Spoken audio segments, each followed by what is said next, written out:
I finished season 2 of Game of Thrones. I know I'm a little late to the party, but I just thought I'd talk about season 2 real quick. And of course, I'm going to spoil it, so if you haven't seen season 2, I don't watch this until after you've seen it. And also, I've read the books, so I'm going to compare it to the books a bit and talk about this show. Yeah. Yeah, I'm going to compare it to the books. And in case anyone's wondering, I haven't finished them yet, so don't spoil it for me, but in case anyone's wondering, I only have 200 more pages left in Dance of Dragons, so that's where I am. So season 2 of Game of Thrones, better than the first one. I think just the fact that, honestly,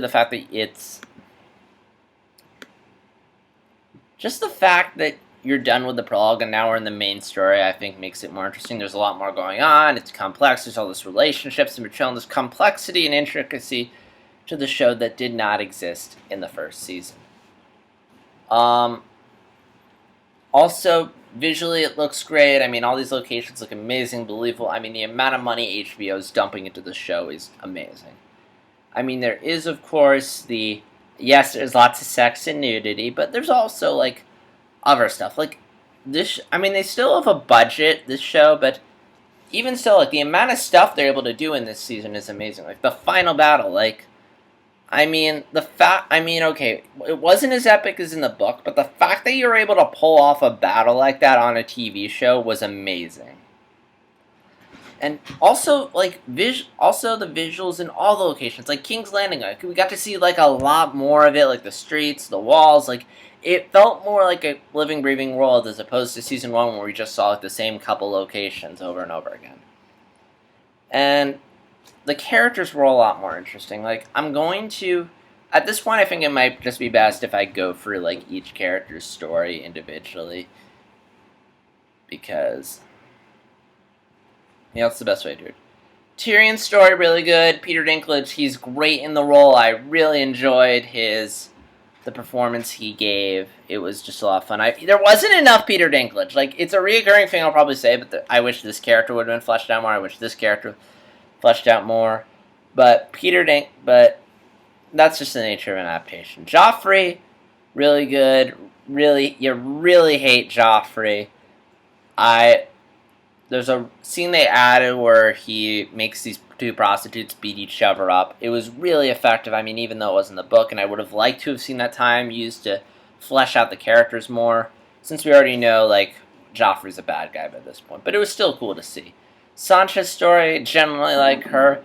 I generally like the performance the actress give. I wish we could get inside her head like in the book, because she really isn't given that much to do outside of stand around, and I am.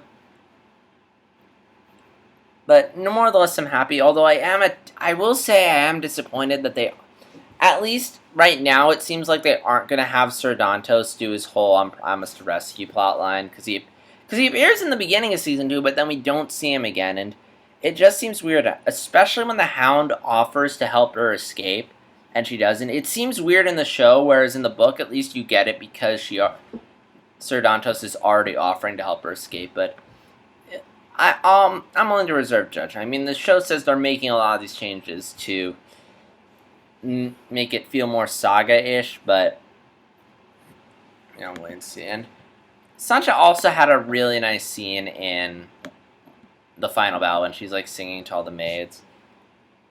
Jon Snow's plotline, pretty good. Really enjoyed it. It did diverge a bit from the book, but I'm okay with it because it more or less accomplished what it needed to accomplish. And also, we got the introduction of Gilly, and I was so excited for Gilly. I mean, I really enjoy that character. I'm really glad that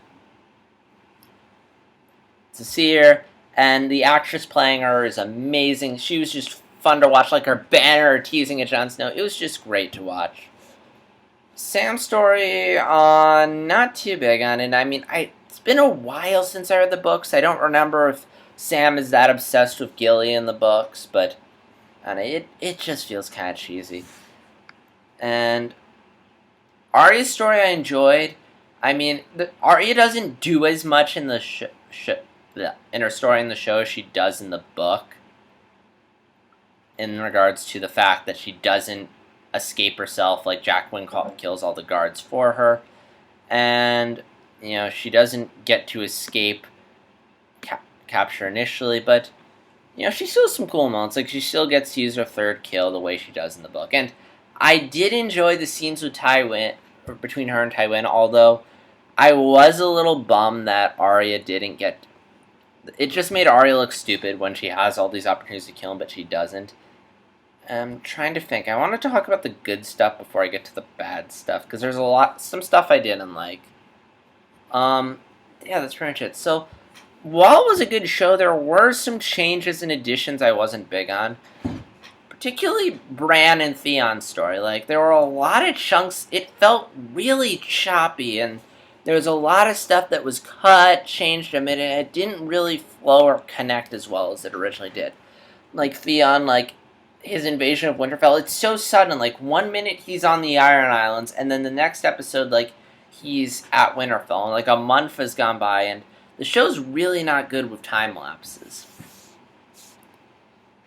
Or establishing locations. Like, when we're at the Iron Islands for the first time, like, the show doesn't say this is the Iron Islands. You sort of have to assume it. And they do a similar thing with Melisandre and Stannis, like, major character that's introduced. And in the book, like, George R. R. Martin highlights this by having the book open with it. Whereas in the show, it's just sort of thrown into the middle. There's no text to establish where we are. So if you haven't read the books, it's a little confusing that this is Stannis and that this is an important character. But I digress. But yeah, Theon's story is choppy. Like, there's a time lapse that occurs. Like, there's just so many points, and it just doesn't feel cohesive, especially Bran's. Like, and this might just be being bummed that Jojen Reed and Mira Reed aren't there to, like, explain the wolf dreams to Bran. But I don't know, that story just didn't really do as much as it should have. And the same goes for Daenerys' story. Like,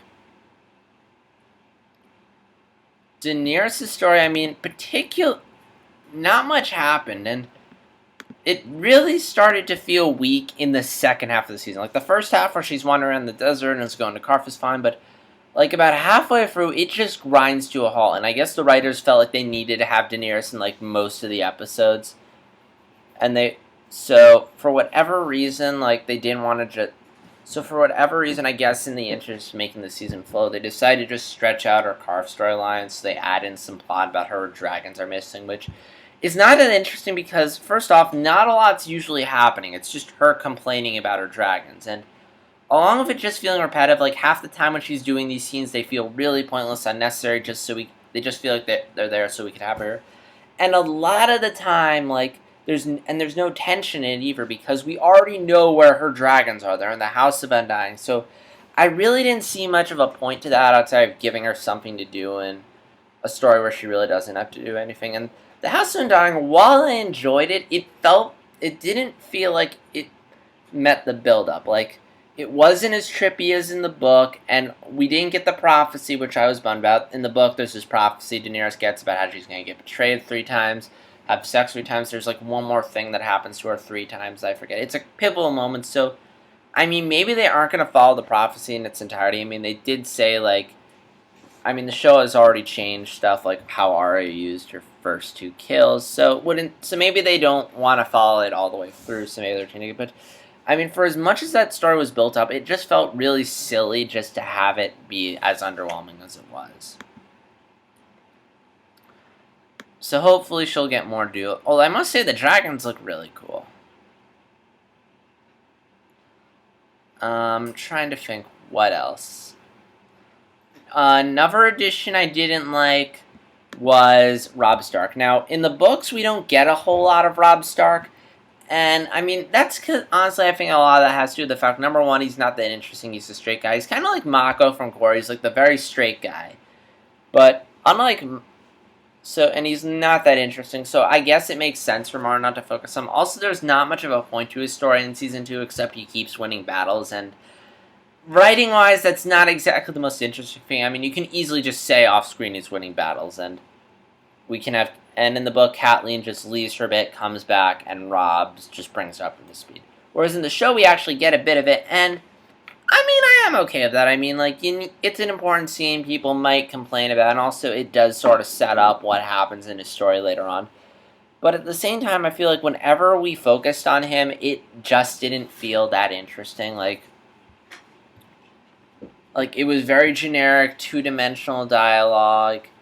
Um, just he just wasn't that interesting. And there were times when I wish we could have spent that time, like maybe focusing on the other characters, like showing more Tyrion, showing more of his relationship with Shay, fleshing out Bran and Theon's story, which was very choppy.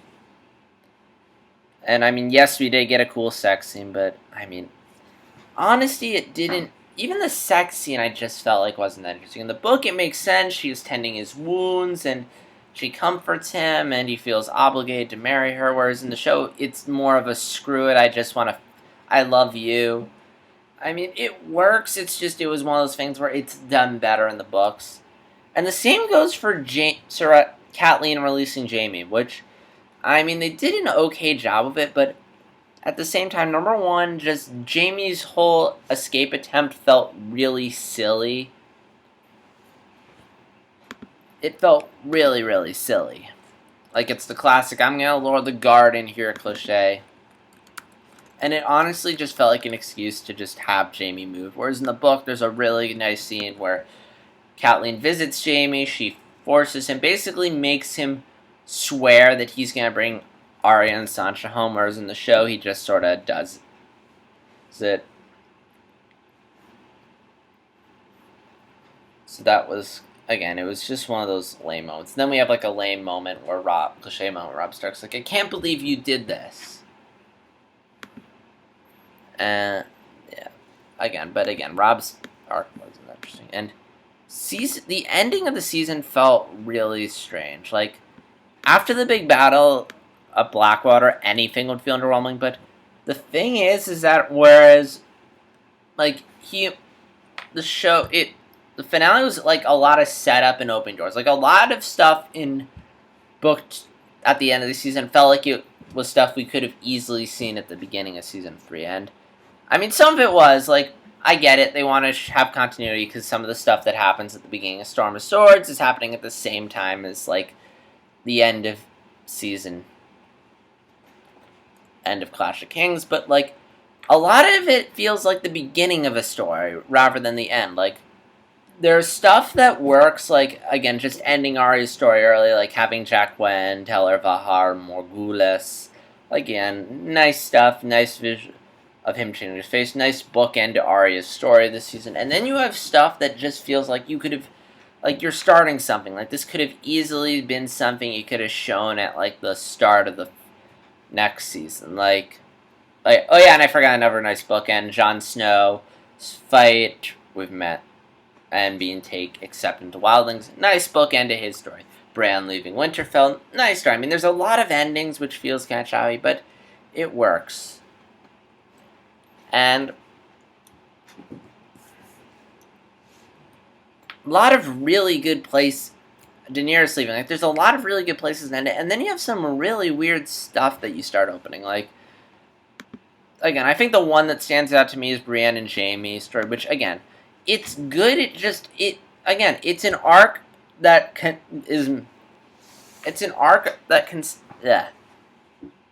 it's a story that takes up Storm of Swords, so it just feels weird to start that arc now, rather than just start it next season, just have it carry over from that, in that season and the next season, when all the other stories are. But again, it was still a good finale. Like, it did have some nice endings, although I don't know. I'm trying to remember if we see Tyrion in his death on the bed in this season or the next. At the start of Storm of Swords or the end of Clash of Kings, I forget. But yeah, there was just a lot of endings, which on one end it worked, but on the other end it just felt like there were like a million different ways you could have ended this season. I did really like the way they ended it, though. It's really cool visual, but at the same time it's like, how the heck is Sam gonna get out of here? But yeah, so again, overall I'm happy with the season. I mean, there are certain changes, stuff that cut out I'm bummed about, but I mean, I get it, it's a hard show to adapt, and the fact that it's as good as it is impressive. But there are some stuff that got cut out that I'm bummed out, and there's some stuff that was added in that I'm like, why did you add this in? I much sure would have preferred if we had just cut that out and focus on this, but it's still good and it's still engaging, and I am interested to see where it goes. I saw the trailer for Season 3, and it looks really cool and pretty faithful to the book. And yeah, I will see you guys when I'm done with Season 3. So until then, I'll see you guys later, and if you have anything you want to say about Season 2, I know it's been out for a while, but if you want to comment on, please comment below. Like, dislike, comment, subscribe, yada yada yada. And as always, this is JStar260, and I'll see you guys later. Until next time, take care.